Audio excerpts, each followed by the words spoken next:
Orasi ilmiah yang akan diberikan oleh Senior Advisor Tursinai IBS, Profesor Dr. Kiai Haji Imam Suprayogo. Kepada beliau kami persilahkan.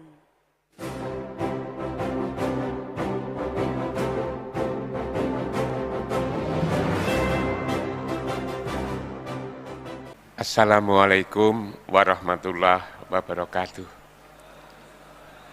Alhamdulillahirabbil alamin wassalatu wassalamu ala asrofil anbiya'i wal mursalin Sayyidina wa maulana Muhammadin wa ala alihi wa sahbihi ajmain. Amma ba'du.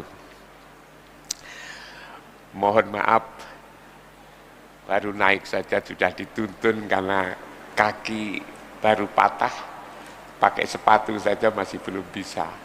Tapi karena ikut gembira dari wisuda ini, saya hadir bertemu ibu-ibu dan bapak-bapak sekalian. Pertama kali kita banyak bersyukur kepada Allah. Salawat dan salam kita persembahkan ke hadapan ikutan kita Muhammad Rasulullah Sallallahu Alaihi Wasallam. Ibu dan bapak-bapak sekalian, saya tidak nyebut satu-satu, kecuali satu yang sebut, Abah Husnan, selaku pembina Yayasan Tursina ini. Para sepuh, bini sepuh, para orang tua, kalau saya nyebut anak-anakku, para wisudawan, wisudawati, rasanya belum dekat, mungkin cucu-cucu saya gitu ya, cucu-cucu saya yang mau diwisuda, karena umur saya sudah 74 tahun, dan cucu saya juga ada 2 yang sekolah di Tursina ini. Saya punya cucu 11, saya masukkan ke Tursina, tentu kalau memenuhi syarat Pak Ali. Kalau tidak lulus tes juga jangan diterima. Saya tidak ingin menjadikan cucu saya itu Tursina menjadi turun gara-gara menerima cucu saya yang tidak memenuhi syarat. Jadi walaupun cucu saya kalau memang tidak memenuhi syarat, jangan diterima Pak Ali. Di sini tempatnya orang-orang berkualitas, bukan tempatnya para titipan. Bapak, tadi juga saya ketemu Pak Wali. Pak Wali juga diundang ya. Ya bilang saya juga wali murid, ya, wali wisudawan katanya, wali wisudawan. Yang lalu itu Pak Rektor juga, Rektor Brawijaya, sekarang Pak Wali putranya juga di wisuda di sini. Ibu-ibu, bapak-bapak, para wali wisudawan, wisudawati yang berbahagia. Rasanya mendengarkan sambutan Pak Ali Wahyudi, Pak Dr. Ali Wahyudi, dan juga mendengarkan laporan tadi rasanya senang sekali, gembira sekali. Terbayang dalam pikiran kita, dalam hati kita, ternyata memang Tursina ini makin lama, makin berkembang dan juga makin maju, makin memenuhi harapan masyarakat. Makin banyak orang yang mau belajar di Tursina ini. Karena itulah maka setelah mendengar yang saya pikirkan, saya rasakan dalam hati, dan juga saya ajak kepada seluruh yang hadir berdoa. Mudah-mudahan lembaga pendidikan Tursina ini semakin maju dan semakin berkembang. Menjadi lembaga pendidikan yang semakin menjadi kebanggaan orang Malang, kebanggaan orang Jawa Timur, kebanggaan bangsa ini. Siapa tahu dengan Tursina ini kesulitan kita mengembangkan lembaga pendidikan. Ada contoh, Tursina hadir ini adalah untuk contoh bagi lembaga pendidikan yang ada di negeri ini. Tadi disebut sebagai orasi ilmiah, saya kira bukan orasi ilmiah. Pesan orang tua saya kira lebih baik. Pesan yang pertama saya tujukan kepada cucu saya. yang sekarang diwisuda. Hal yang penting adalah cita-cita. Milikilah cita-cita yang setinggi-tingginya. Kalau Pak Karno presiden yang pertama, setinggi langit. Nanti Anda akan menjadi seperti yang Anda cita-citakan. Saya ini dulu tidak sempat sekolah di lembaga yang berkualitas, tapi saya punya cita-cita. Cita-cita saya hendaknya nanti selama hidup ini saya bisa berkeliling di seluruh belahan dunia. Itu ingat saya. Saya harus menjadi orang yang pernah mengelilingi dunia. Yang kedua, saya ingin menjadi guru, tapi guru yang paling tinggi ialah profesor. Alhamdulillah umur 74 tahun ini tercapai. Saya pernah ke negara-negara di Eropa, saya pernah negara-negara di Asia ini, di Afrika, di Amerika Latin. Di Amerika Latin, di Rusia, di Australia, di Selandia Baru. Setahu saya, ingat saya, seluruh benua ini sudah saya kelilingi. Artinya apa? Cita-cita saya tercapai. Saya kepingin menjadi guru, tapi guru besar. Alhamdulillah, saya tercapai Mas Ali. Saya pernah ikut memimpin UMM ini selama 20 tahun. Saya pernah menjadi rektor di UIN itu 16 tahun. Lalu menjadi pembina di Unisma, saya menjadi ketua yayasan di Tepu Ireng, di Gontor, Ponorogo, dan lain-lain. Artinya tercapai. Hal seperti ini saya rasakan penting juga terjadi pada anak saya. Anak saya sejak kecil dulu yang satu itu kepingin seperti Pak Habibie. Alhamdulillah. Sekarang dokternya juga dokter pesawat terbang yang sekarang juga kerja di bidang penerbangan itu. Yang kedua kepingin jadi takmir masjid. Kamu kepingin apa? Takmir. Ternyata juga jadi takmir sekarang ngurusi masjid. Artinya sesuai dengan cita-citanya. Yang satu kepingin jadi dokter. Kalau ditanya jadi apa? Jadi dokter. Ternyata juga jadi dokter.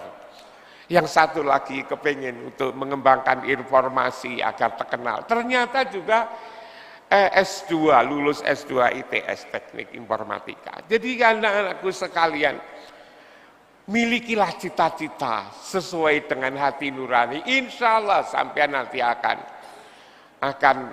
menjadi seperti yang cucu-cucuku cita-citakan itu.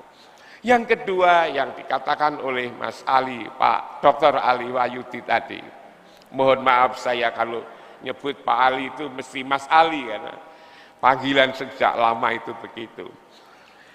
Yang kedua cucu-cucuku, agar hati ini damai, hati itu tenang, hati ini tidak terpengaruh hal-hal yang negatif. Kita mesti harus percaya Al-Quran. Apa itu obatnya? Satu saja yang paling penting adalah sholat. Sholat yang seperti apa? Sholat yang merasa berada di kiblat, di Baitullah. Hati lalu menjadi tenang. Saya membaca surat As-Sod ayat 46, 47. Inna ahlasnahum bi khalisatin dzikrad. Aku menjadikan hati ini damai, menjadikan hati ini tenang, menjadi akhlak ini bagus dengan cara apa? Dengan cara ingat rumah. Rumah yang mana? Adalah rumah ruhani, ialah kiblat itu. Bahkan cucu-cucuku, mana Anda selalu ingat itu, maka akan dijadikan oleh Allah menjadi manusia pilihan terbaik. Wa innahum indana laminal mustafainal ahyar. Banyak tentu yang ingin saya sampaikan, tapi karena waktu harus singkat, dua saja ini yang perlu cucu-cucuku dijadikan pegangan. Lalu sebagai saran, usulan, bukan nasihat, Pak Ali, bukan nasihat tapi pertimbangan sebagai pertimbangan bahan renungan kepada pengurus, pada guru, kepada walis, para santri, para siswa yang rawuh pada siang hari ini.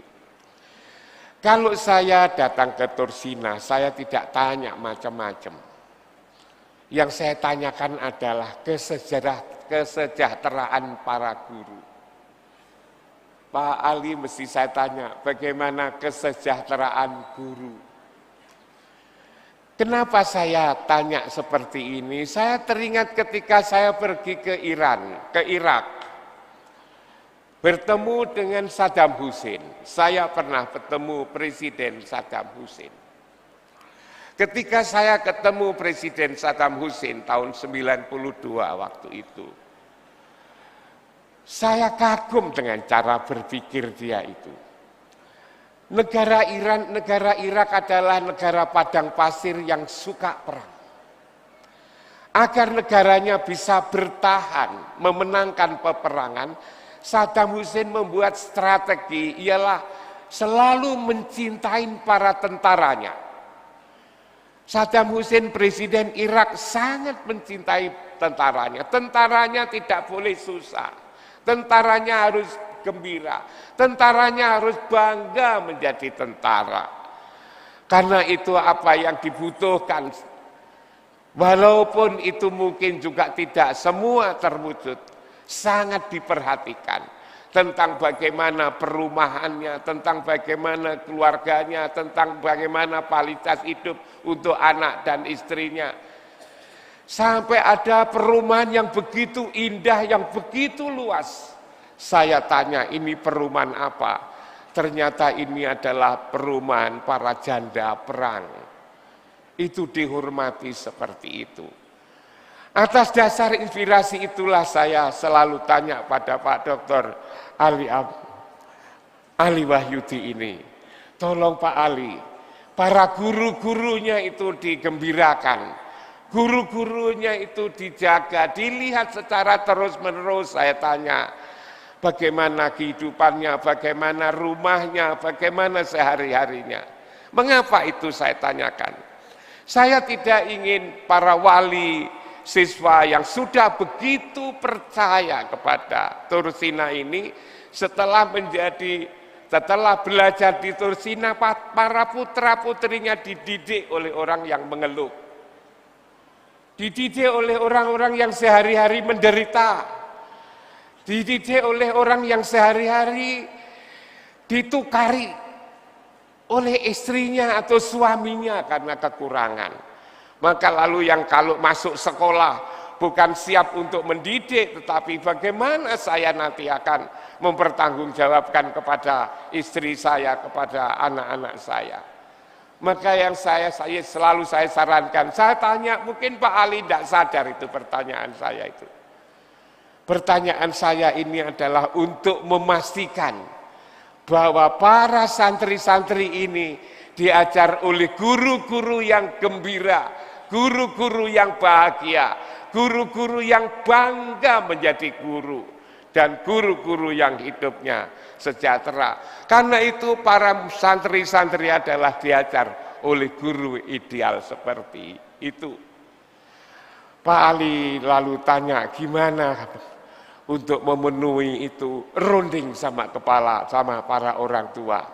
Kita menjadi lembaga pendidikan yang anak-anak yang datang di sini diajarin oleh orang-orang yang hebat, orang-orang yang bahagia, tapi orang-orang yang selalu dekat kepada Allah dan Rasul-Nya. Lalu pertimbangan yang kedua, lembaga anak-anak yang kuliah di Tursina ini adalah anak-anak yang kelak menjadi orang hebat. Menjadi pemimpin bukan saja tingkat lokal, regional, nasional, kalau bisa menjadi pemimpin tingkat dunia. Nah, bagaimana agar anak-anak kita menjadi pemimpin, menjadi orang besar yang tingkat global ini? Sebetulnya ada contoh. Contohnya siapa? Contoh yang saat ini yang lagi kita ingat ialah Ibrahim. Bahwa bulan Dzulhijjah ini adalah erat sekali dengan kisah Ibrahim ini. Kenapa Ibrahim menjadi manusia yang sangat populer, sangat hebat, yang bahkan menjadi orang yang mendapat gelar Khalilullah. Mengapa Ibrahim itu menjadi manusia kesayangan Allah, pilihan Allah, dijadikan sebagai pemimpin bagi seluruh umat manusia? Adalah karena lulus ujian. Di Quran itu dikatakan wa idibtala Ibrahim rabbuhu bikalimatin fatamahuna qala inni ja'iluka linnasi imama. Jadi Ibrahim ini selalu diuji oleh Allah dan lulus. Ujiannya bukan sembarangan, mulai dari disuruh untuk mencari siapa sesungguhnya Tuhannya.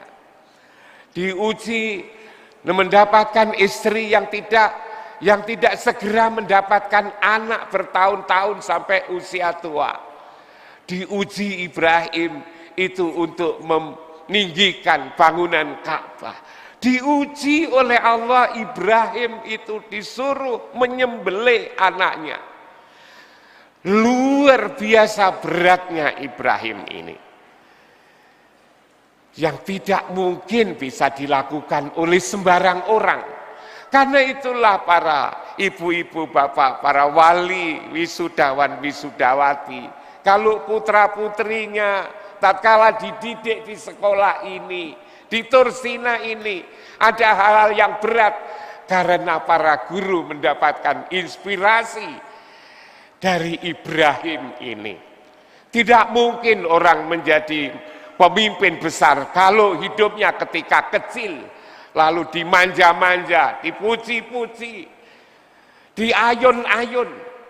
Yang dipuji-puji, diayun-ayun, lalu yang hanya diberi kegembiraan tidak akan menjadi pemimpin. Menjadi pemimpin itu adalah karena diuji sebagaimana kehidupan Ibrahim itu. Nah, karena itulah hal-hal semacam ini perlu kita renungkan. Kita pikirkan dalam-dalam tatkala kita ingin menjadi anak, mengantarkan anak arah yang lebih baik, yang mulia, yang bermanfaat untuk kehidupan ini. Yang terakhir, memang cucu-cucuku dan bapak-bapak, ibu-ibu wali mahasiswa, bahwa usaha kita ini memang harus luar biasa. Tetapi semuanya itu adalah terserah kepada keputusan Tuhan. Maka menjadi tawakal menjadi penting, menjadi sabar menjadi penting, menjadi sholat menjadi penting. Wasta'inu bisabri wassalah wa innaha lakabiratun illa alal khasiin, dan seterusnya itu. Maka sabar dan sholat, sabar dan berdoa.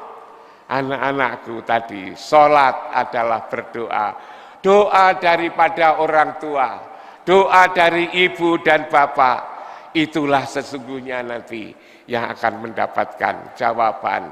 Dan kita akan diberikan yang terbaik oleh Allah. Itulah ibu dan bapak-bapak sekalian.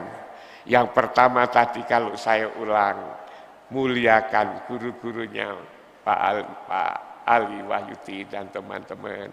Anak-anakku, jangan lupa sholat yang ada di Ka'bah, di Baitullah. Lalu juga pulanya lah cita-cita yang mulia. Kemudian bagi bapak-bapak, bahwa anak-anak kita ini hendaknya menjadi pemimpin, dan menjadi pemimpin harus diuji sebagaimana Ibrahim. Karena itu kalau ada anak lapor kok berat sekali belajar di Tursina, berat itu memang disengaja. Karena hanya dengan cara berat itulah dengan diuji secara berat itulah sebagaimana Ibrahim akan menjadi pemimpin besar di masa yang akan datang.